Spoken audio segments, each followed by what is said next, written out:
Hello friends and welcome back to my channel. Today on the Martin Fam, I am telling my story of how I found out I was pregnant, struggling with infertility, having my daughter, having the worst pregnancy, a traumatic birth. I'm going to try to get through this as fast as I can. It's kind of a long story. Y'all grab you some comfy clothes or some PJs. I literally have my PJs on right now. Grab you a little snack and a drink. Of course, my drink choice is going to be always a Dr. Pepper. Let's get into it. I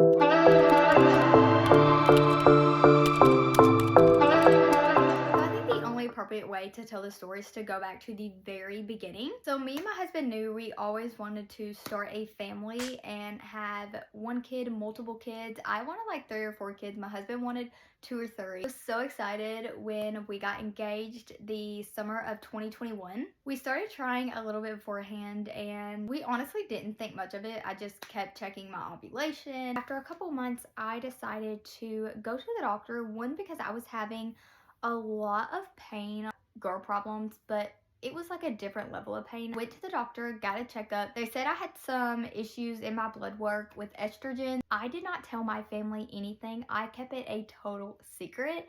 I just wanted to know exactly what was going on before I had told anybody, especially because I felt like there was so much pressure on us to have a baby because everyone's asking, when are you gonna have a baby? When are you gonna have a baby? And I felt like if I discussed that I was struggling, it was going to put it in the air even more. Went and seen this doctor. She did a little bit more testing, told me that I definitely had PCOS. She also checked my estrogen as well, and she said she had never seen anyone have as low estrogen as me. That's when we started talking about birth control and things like that. I was on birth control for 2 years. Birth control, I will always go back and say, woman to woman, please find a doctor who one knows what they're talking about. Doctors like to push birth control down young women's throats. Find a birth control and do your research on the best birth control for you. Got the next one on in my arm. It made me wacko.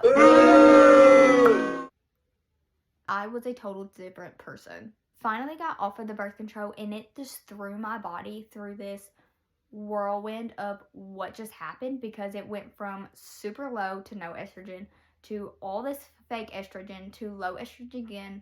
Me and my husband did talk about the possibility of doing IVF and if that's something we wanted to do. Think about everything that comes with that, all the doctor's appointments, the treatments, how my body would react to it if I wanted to go through all of those things. At this time, I was terrified of needles, hospitals, not really going to the doctor, but just anything that had to do with a needle in general, like IVs, anything. I did not want to go through IVF treatment because I know that could be difficult and tough and there's a lot of treatments, there's a lot of shots. We decided to take a break from trying because it was just too hard mentally.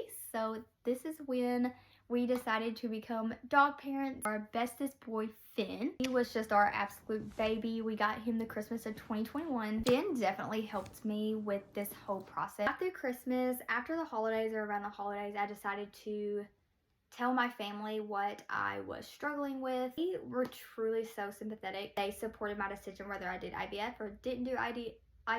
It was around mid-February, which is only a couple months later. This was the weekend I found out I was pregnant. It was just a total shocker. I remember this weekend I actually had a baby shower to go to. Laven had asked me out on a date night, so my mom, since Finn was still a tiny little puppy, my mom was going to take Finn for the night and dog sit him. Told my mom I wasn't feeling too great. Like I was super nauseous. Ended up trying to eat a little bit and things just started tasting really weird. I remember eating a cupcake and it tasted terrible. Like the grossest cupcake, like rancid. Me and Laven ended up going about 45 minutes away to our date. We ended up seeing a movie. I still remember the movie. Megan. It was Megan. We went out to eat at one of my favorite restaurants, which is Olive Garden. I feel like the breadsticks always slap, and I get the chicken and gnocchi soup, but for some reason it just tasted so bad. Everything was tasting so rancid. I sat down, Laven went and got me a pretzel. I was craving the pretzel, and I seen the pretzels on the thing, and I asked him, oh, I want a pretzel. I was eating my pretzel, and I was eating the popcorn, and I remember asking him, why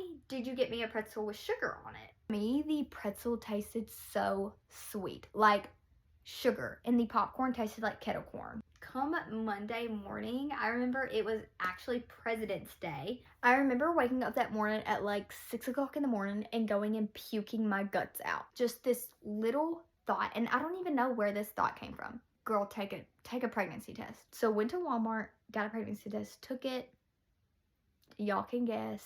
It was positive. My little cousin Kaylee was actually the first one that I told. I FaceTimed her, told Laven that day. Fast forward, I told my family. We was so excited. At the beginning of my pregnancy, everything was okay. Honestly, it was just so incredibly sick and nauseous. I knew I was having a girl from the start. When I was 8 weeks pregnant, I was then diagnosed with thrombophilia. He put me on Lovenox injections, which were not fun. You have to put it in your stomach every single day, and what it is it's a blood thinner. I started taking these Lovenox injections. Come to find out, I didn't even need the Lovenox injections, y'all. My blood was so thin. My health started to decline like rapidly.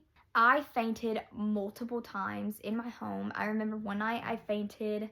Laven ended up rushing me to the ER an hour away. My potassium had dropped to literally 0. When your potassium drops that low, you're a goner. Passing out, I was in so much pain. That's when they decided I needed to go on permanent bed rest because my potassium was low. I was so anemic my entire pregnancy. The anemia was a really big issue too, to the point where I was taking iron every single day, but even the iron pills every single day. Then started having to take, after the Lovenox injections, they took me off of those at 18-20 weeks. I started taking iron injections in the back of the hip. They're monitoring Caroline. She seems to be healthy throughout this time. The only concern, her 20-week anatomy scan, they realized that Caroline was not growing properly, and she was diagnosed with IUGR or FGR, which is fetal growth restriction. I don't know the correct IUGR term, but I will put it up here. So she was so behind on weight, and so that's when they decided at 37 weeks I would go in, be induced, have her. Also, that is her story is a whole nother story in itself. I can talk about that if you want me to in a whole separate video. She still has to see specialists because of it. So if you guys would want whatever story you would like to see next, let me know. I can totally do that. 37 weeks rolls around and it is time for me to be induced. So we go to the hospital. It was actually on a Wednesday evening that we went in to be induced, and it was like October 11th. Everything was going smoothly. The next day they realized that I just was not dilating the way I was supposed to. It was like 5 or 6 in the evening on that Thursday night. My mom actually went to go get some dinner, and my mom left probably 10 minutes beforehand. I was dilated at a 4. I went from a 4 to a 9 in 10-15 minutes. So when I was like 1-2 centimeters dilated, that is when I got the epidural. That getting the epidural is the easiest and most painless part of this entire experience. I thought it would be like 20-30 minutes later and then I would be ready to push. I ended up pushing for 2 hours. At this point it was 9-10 o'clock in the evening. It was not the case. We realized that that point he did a further evaluation, and we realized that my pelvic bone is literally in my body like this, which caused her to get stuck. Forceps are like giant tweezers. They grab a hold of the baby's head. Yeah. When my doctor did that, that is when I felt the worst pain I have ever felt in my entire life. Scared Laban to death. He started freaking out because he's never seen me like that. My mom was trying to calm me down, which thank God for my mom being there, because she was so calm. She was so calm and she kept me so calm, and she was just like helping me breathe through it until the anesthesiologist had got there again. They called for him. My epidural had failed at that point, so the anesthesiologist had to redo my epidural. Less than 5 minutes later, my epidural came out all on its own again, and I was in so much pain. Redid my epidural, and that's when the doctor came back in because he was outside talking to the nurses. He came in and he was like, okay, we're done playing games. I let this go on way too long. I hate it for you. Sorry, unfortunately, you're not having this baby naturally. We're going into an emergency C-section right now because now your body can't even push, and I'm scared we just called damage to the baby, and she is now in distress, so we're going into an emergency C-section. I was terrified. The last thing I wanted was a C-section, but at this point, I think I was so emotionally and physically exhausted that I wanted her here. They got Laban suited up, they got me ready, and they took us in for C-section. This was the worst part. My epidural did fail for the 3rd time, and that was during my C-section. That is when I started screaming bloody murder. I remember hearing her cry, and the anesthesiologist honestly was so amazing. He decided to give me full anesthesia because at this point he had given me so much medication. I don't remember much. We was in the hospital for a couple days. I was so high on medication that my brain mixed with the medication and mixed with the trauma response, my brain decided to completely shut everything off. I was so unaware. Recovery was so incredibly hard on me. I was in so much pain. It took me about 3 months to recover completely, 3 to 4 months. To this day, I still have nerve damage. My light is literally about to die too, so I'm trying to hurry up and finish. The whole thing was really traumatic. After I had her, the doctor came in and he talked to me and Laban, and he told me that because of the problems that I had with my PCOS, everything about my blood work, because he found that during my C-section, I had a cervix that is really scarred. He said he can't tell me to never have kids again because you can't just tell your patients that, but he advises that me and Laban should really consider never having children again. If I decided to ever get pregnant again, it could literally kill me or the baby. Unfortunately, there's no way you can fix your pelvic bone and your cervix being that way. I can't fix it with surgery or anything like that, so I just had to live with. Me and Laban were really upset. I think we have come to the terms of being okay with it, but I am just forever grateful for what God has given me. Of course, there are other ways to have children. We've talked about even adoption.